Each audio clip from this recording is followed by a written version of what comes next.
Hi, thank you for tuning into the Short Stacks. I'm Lisa Quintero, Young Adult Librarian. And I'm Lizzie Jelly, Virtual Engagement Librarian. This is the show where we talk to you about what we've been reading, listening to, or watching. And today we have a special guest. We have our assistant director.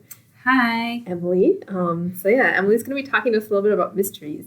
We figured since it's October and it's getting chilly out, what a better time than to, get cozy with a mystery, with a hot beverage. Absolutely. Emily's going to be telling us a little bit about the different types of mysteries and then talking about some of her favorites. So why don't you go ahead and tell us about the types of mysteries? I kind of wanted to start with just talking about the different types of mysteries because I'm going to use some of these words throughout and I want everyone to kind of know. And lots of people who read mysteries don't necessarily know what kind they like, or they know they always want to read this type, but they don't know that it has a certain name, an actual kind of subgenre name. And a lot of how they're organized is kind of about who the main character is and a little bit about how the story is told, right? Like many of subgenres. There are a few different types, and I'm not going to even get into all of them, but one that I just thought of now that you referenced, cozy. That is a type of mystery called cozy or cozies, and that's usually ones that have an amateur sleuth. So it's your Murder, She Wrote kind of cozy, feel good. Yes, exactly. Miss Marple, exactly. And they usually have minimal violence, no super overt profanity or sex. I mean, they can have a swear word in them, especially now when they're more younger characters or more modern. But they also have a frame story. So, the main character runs a bookstore or an ice cream store or an antique store or whatever it might be. And I think something that makes it good cozy is that there's really good details in that frame story. And then the characters, there's many characters and good friendships and family and all that. But it's also kind of unobtrusive to the story. I love good cozy. Yeah. Are those those cat mysteries? Yes! Yeah, all those cat mysteries are usually cozies. My grandma read one of those. For sure. Yeah. Another kind that people are usually really familiar with is a police procedural. And that's, usually has law enforcement officers as the main characters, and the crime and the mystery that's at the heart of it follows literally how the police proceed in solving the crime. It's like watching an episode of Law and Order, but reading it. Exactly. Yes. And those can, feature many different types of characters, but usually they're, either a police officer or FBI. Sometimes a little bit more in the private investigator realm. But those ones with the private investigator tend to lead down a different path. So often a hard-boiled mystery, those feature a private investigator. Often those are a gritty urban setting, but they can be outside of a city as well. They're world weary. I don't know where the word hard-boiled is very, very vintage, old-timey sounding. I feel it's just all right. And then that kind of even bleeds into noir, which is kind of dark and even more world-weary and a little bit creepy as well as other types of noir, movies and all that. Like Chinatown. Exactly. Yep. Yeah, I feel they often literally take place at night. It's the whole story is at nighttime. I feel so many noir ones too have the Hollywood starlet and the beautiful femme fatale. Yeah, from the 1930s. Exactly. Are there updates to that genre though now? I think that there are. Okay. I mean, I'm not super familiar with them. That's one that I don't often delve into myself. But I think there are. One that I'll talk about later, I feel has a little bit of noir element to it, but is actually a historical mystery, which is another subgenre that's really popular. And then historical can be a historical police procedural or a historical cozy or historical noir. So they all can kind of blend together as well. And there's lots of others, just plain old suspense, thrillers, crime. Some are just called crime, and they, have crime in them. So a lot of things, anything that has some involve humor too, don't they? Oh, absolutely. Yeah. Cozies especially are classic for being also really fun and funny. Not always funny, but usually have an element of humor. The good ones, for sure. The ones that are usually a little funny. Yeah. Or a little kind of tongue-in-cheek in a way. They're very self-aware. Yeah. And I think modern kind of takes on that can really play on that humor. For sure. Yeah. So what are some of your favorites? Yeah, I have so many favorites. I wanted to talk a little bit about some themes that I think are kind of out in the world right now, and then I'll talk about a few books in each of those themes. The first one is that everything old is new again. So Lisa, you asked about like updates or kind of bringing back old style books, and there's a lot of that in the mystery genre. So there's there's a series called the British Library Crime Classics, and then there's like a copycat American version called the Library of Congress Crime Classics. And those are they're really popular. They're so awesome. There's a million, books that were out of print, or authors that we have forgotten about that are, stalwarts of the crime and mystery genre that are coming back thanks to this collaboration between Poisoned Pen Press and either the British Library or the Library of Congress, these national repositories that have all these books at their fingertips and are using their staff and resources to kind of find them again and bring them back to the surface.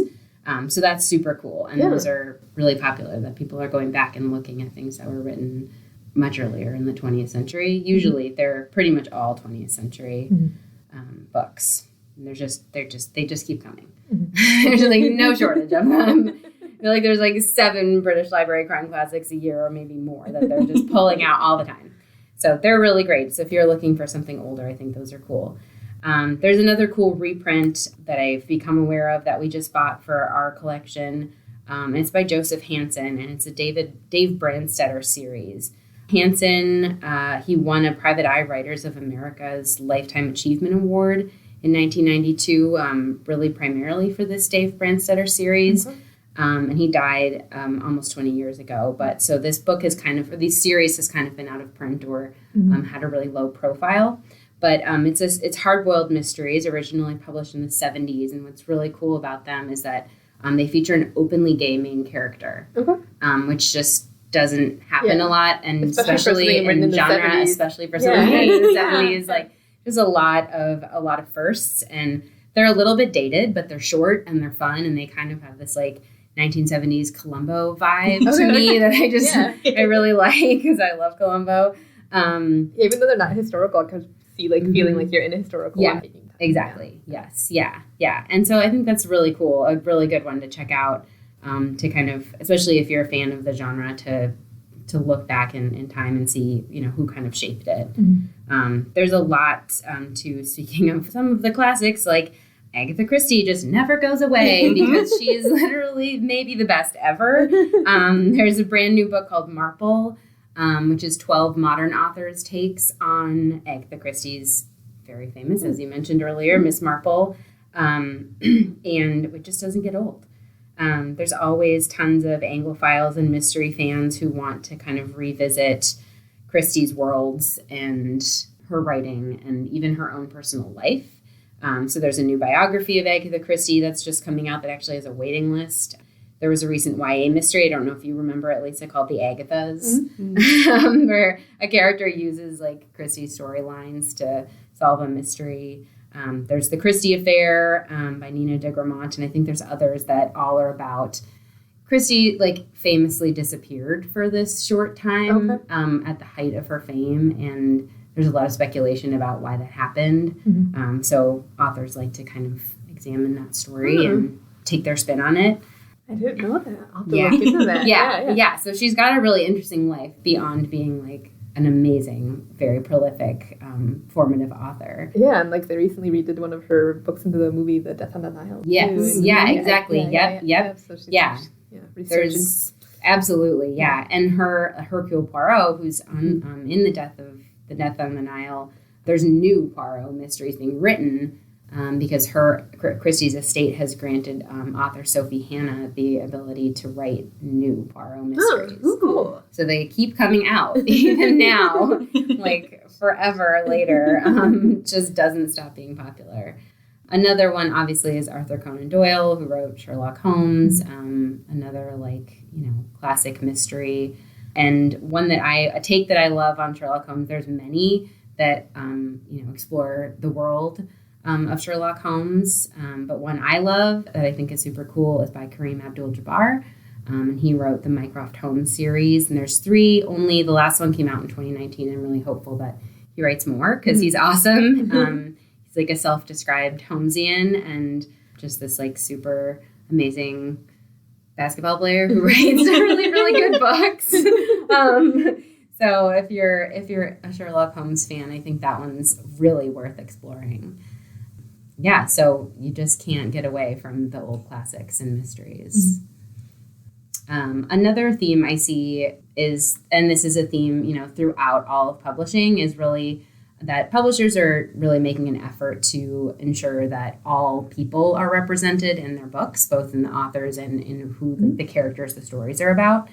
And really, publishers are making an effort to undo a lack of representation, and that's happening in the mystery genre too. Okay. Yeah, it's great to see, and obviously it matters. It means readers are finding books that have characters that look and feel like them, and that's important. And then if you, it just lets you explore a lot, as books do. And so I think what I like in mysteries is because there's like these different types of mysteries. There are books that maybe feature a character of color where it's a police procedural, or it's a little more kind of a crime novel, and the character's race or ethnicity becomes a big part of the plot, or part of the storytelling.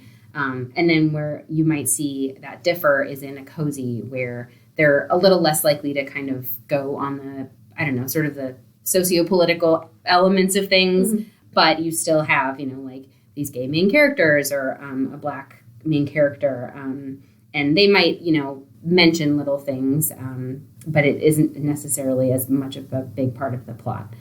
So it just really differs the way that this representation plays out in mysteries. And are more of the authors like also of those different identities? Exactly. Okay. Yeah. Because it used to be like the only one that I knew was like Walter Mosley. And that I was like, I know that there's been a lot of new authors coming out in sci-fi and fantasy too. So that's good to know that also in mystery. Cool. Yeah, I think it's great. A few that I recommend, the Harlem Renaissance Mystery Series by Nikisa Afia features a Black queer female protagonist in 1920s Harlem. Oh, cool. Super cool. Kind of a smaller press, I think, that those books came from. So they're not like as well known, but I think they're really, really good.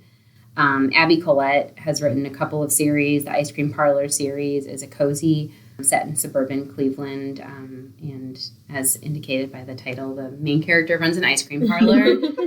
So that's kind of fun. That's the frame story there, and her family, the main character's family, is like one of the only Black families in their little suburban community. So it's, they have a very close-knit family and friend group in that story as well, which I like. And I just read Miss Aldridge Regrets by Louise Hare, which is a historical mystery. The main character in that is passing as white. It's set in like 1930s. So that was, a common practice, way for this kind of mixed black, half black, half white woman to get by and move in a higher society. She ends up being involved in a murder of her best friend's cheating husband, who is a club owner. And then she takes off for New York City. I know. She takes off for New York City on the Queen Mary, and murder kind of follows her where she goes. So that's a super cool one as well that I really like. And I think the author, Louise Hare, who is Black, she writes the elements of Lena Aldridge's struggles with her race with a lot of sympathy and kind of verve. Like, it's very real and interesting. The main character is. Cool. Yeah, I'm excited about some others as well. We just are finally catching up to buy a new series by Marcy Rendon, the Cash Black Bear series, which features a young Indigenous main character and is set in rural North Dakota. We just ordered all 3 books in this series, and there's some holds on those in the system. There's also another one called The Domestic Partners in Crime, which is a cozy mystery series by Frank Anthony Polito, which features a gay couple who are renovating a home and then fall into, as one does, murders and mayhem. Yeah. Oh, no, that one, I remember that because it's renovated to death is one of them. The cover is so funny on it. I was like, this almost looks like a romance based on the cover. I've been wanting to read it for a while. Yeah. It's great. Yeah, it's been really cool seeing more Indigenous authors come out in a variety of genres. I know last year's big YA title was The Firekeeper's Daughter, and that was also a great mystery if you're interested in Indigenous stuff and mysteries. Yeah. Yeah, it's cool. That Marcy Rendon series I'm really excited to read because it takes place in the Red River Valley, which is like on the border of North Dakota and Minnesota, which is near where I grew up. Mm-hmm. So I'm really excited to read that one. There's also some other books that have a more local to Milwaukee connection that are newer and coming out. We know, like, if you're a mystery fan, you're probably familiar with Nick Petrie. His Peter Ash series. Nick Petrie lives in Milwaukee in our North Shore area. And that series has really taken off since it came out. The first one is set in Milwaukee exclusively, and then the others in the series have kind of traveled further afield. And then there's another series that we just purchased. I think it really just was published independently at first. It's the Shady Hollow series by Juno Black. Juno Black is the pen name for local authors Jocelyn Cole and Sharon Nagel, who met when they both worked for Boswell Book Company. Cool. Yeah. And it's a cozy mystery series, and it is seriously unlike anything I've ever read. All the characters are animals. It's not like a cat mystery series where it's like a talking cat and a lady. It's like everyone is an animal. So the main character is a fox. Wind in the Willows kind of vibe. Exactly. But mystery and adult, and it has animals falling in and out of love and murdering each other and whatever. And as they do. Yeah, as they do. But it's also it's very much a cozy, but also is kind of just unlike anything else. That sounds like something that I would absolutely love. Yeah, they're really good. Really, really good. And yay for that Milwaukee connection. So awesome. I hope to see more. I know they for sure have written 3, and all 3 are out in paperback. We have them. So let's hope they write more because they're really great. I wonder if they'll ever do an illustrated comic graphic novel version. That would be so cool. That would be so cool. The cover illustrations, whoever they got to do those, are adorable. They're just the perfect kind of muted color scheme, and they're nice for fall. So if you're looking for a book that complements your fall color scheme, those ones. There's also another book that's gotten a lot of rave reviews so far, and it's got a whole holds list already. It's called A Death in Door County by Annalise Ryan, and it's the first in her Monster Hunter Mysteries series. Oh. Yeah, so another one that I think is going to be kind of wacky and a little outside the box here. The main character owns a bookstore in Door County, but is also a cryptozoologist. Cool. I'm gonna read that one. Yeah. And also, I just recently learned when I went to Door County for the first time. It was last year, and I learned that it's short for Death's Door. Yeah. And I was creepy. I think that's what makes it a draw as a setting for mysteries too, because it's just got that death is right there, kind of in the name of the place. Because I guess a lot of ships have crashed up there, and a lot of sailors died up there, so it was known as Death's Door. Yeah. I didn't know that either. Yeah. I learn something new every day. Yeah. Yeah. So I think it's a good setting for a mystery. This Death in Door County book sounds like it's got something a little wild and wacky, while being also kind of a cozy mystery. And there's another mystery series by Patricia Skalka. Her Dave Kubiak Door County mysteries have been around forever and pretty well established, and also set in Door County. Okay, cool. I have to put my name on the hold list for that. Yes, I've got some even more recommendations too. Sure, go ahead. I'm going to put these all on a blog post, so for anyone listening and needing all the titles again and authors, they're on our website. Yeah. Also, we have a Shorewood Stacks book list too that we also keep track of stuff. So if you ever hear anything on here that you're like, what was that book again? You can go to the Shorewood Stacks book list too. Yeah, and I mean there's just endless mysteries, and I was trying to kind of narrow it down to ones that I'd highly recommend or that I kind of turn to. But the Thursday Murder Club series by Richard Osman, I mean, it's immensely popular. Just waiting for the movie or the PBS series on that one. That'll be really good. The brand new one just came out and literally just finished it. Those are great. And another kind of play on the cozy series, cozy mystery, because one of the characters is a former spy. So there's kind of element of a spy novel in there. And very funny, and they do have a little bit of sex and violence, but nothing nothing crazy. I also always run to Anthony Horowitz, who has been around and been an author for absolutely forever. I didn't know he wrote mysteries. I know him as like a horror author. I know. For YA. And he was an author, or he was a writer on Midsummer Murders. Oh. When it first started. Okay. And so he's had like mystery in his blood like the Alex forever. Rider series, which is kind of, that's more of like a spy series. Mm-hmm. But yeah, okay, mysteries. Cool. Yeah. And he's written one or two. For sure, he wrote the most recent like James Bond novel that just came out. Okay. So like with the blessing of the Ian Fleming estate there. But he has 2 mystery series that he's like writing at the same time all the time. I don't know how. But the Hawthorne series, which began with The Word is Murder, and then Magpie Murders, which has 2 books, Magpie Murders and Moonflower Murders. And that one is being adapted for PBS Masterpiece Mystery and comes out in the U.S.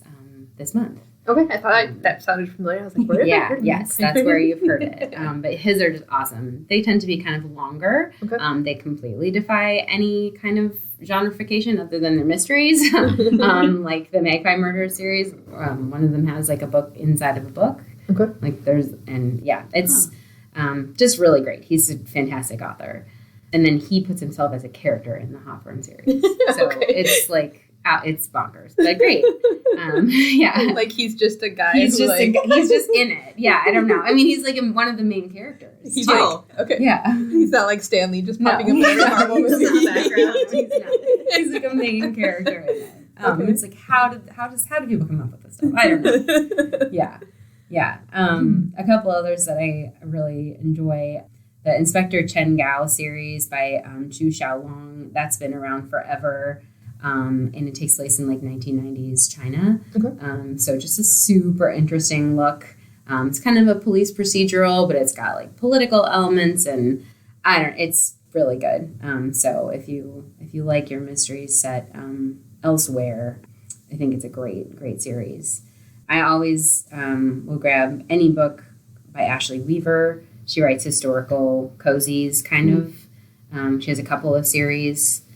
A newer one that features like a main character who is kind of a locksmith, but also like she and her family use that skill to break into people's houses and set during World War II, and they end up getting like co-opted into helping the government with like, I don't know, vanquishing the Germans. So that's just fun. She's a really good historical mystery writer, and I always run for as well Donna Andrews' really long-running Meg Langslow series, and I love those as audiobooks. They're all on Hoopla and the digital library on Libby, and they're just super well narrated audiobooks and super fun cozy with like a really, really good frame story. She is amazing at details. Sometimes it's a little too much detail. Honestly, sometimes I'm kind of like, okay, get to the murder, but they're just really good. I like them a lot.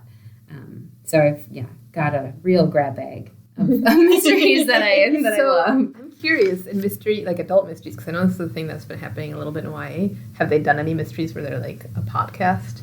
Like it's set kind of like it's a podcast? I feel like there might have been one like that, but it's not coming to my mind. Okay. Yeah, because that was an interesting like way to do it. They like broke it up into chapters. And it was like the guy going around like the podcaster, and then like what actually happened, and then the podcaster like getting the story from people. And right. Especially because like true crime podcasts are so popular.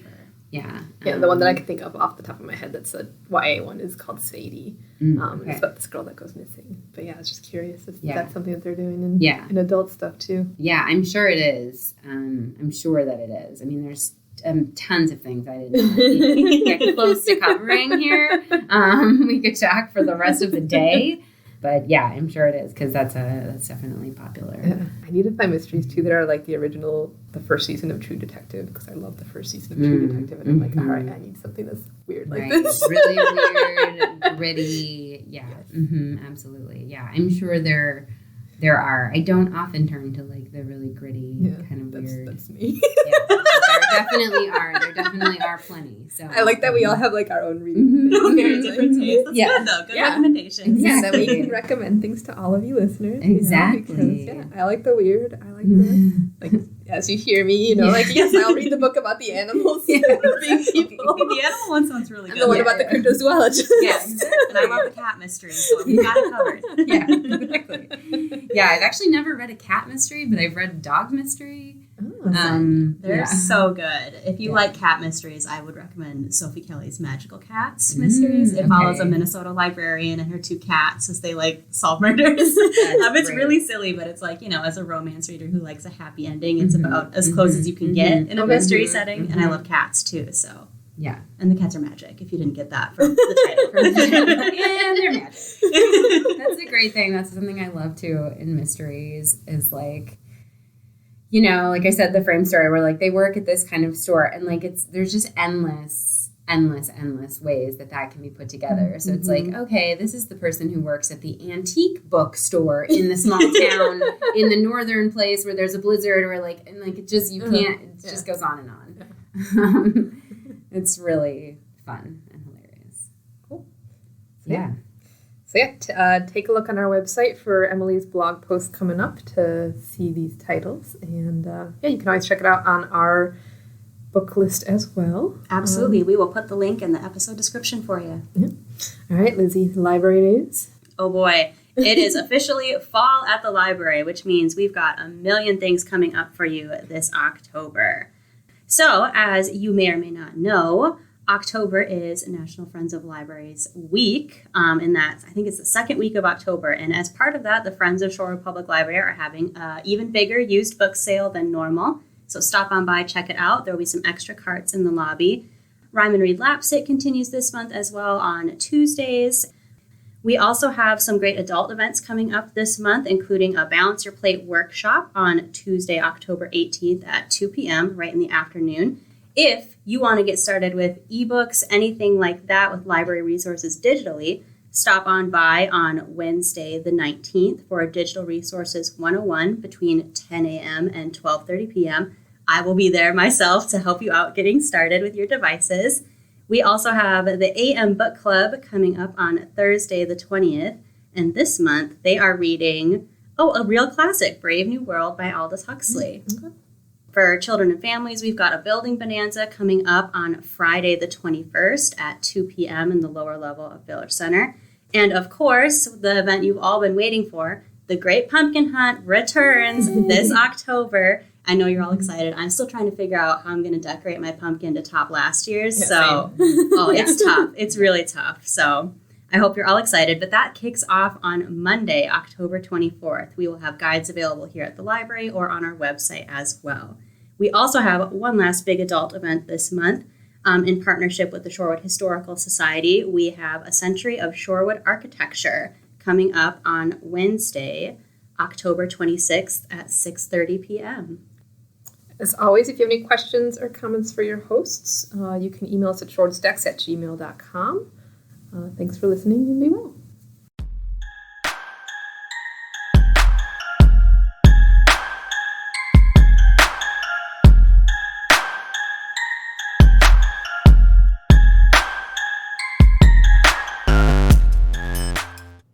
The Shorewood Stacks is produced by Lisa Quintero and Lizzie Jelly for the Shorewood Public Library.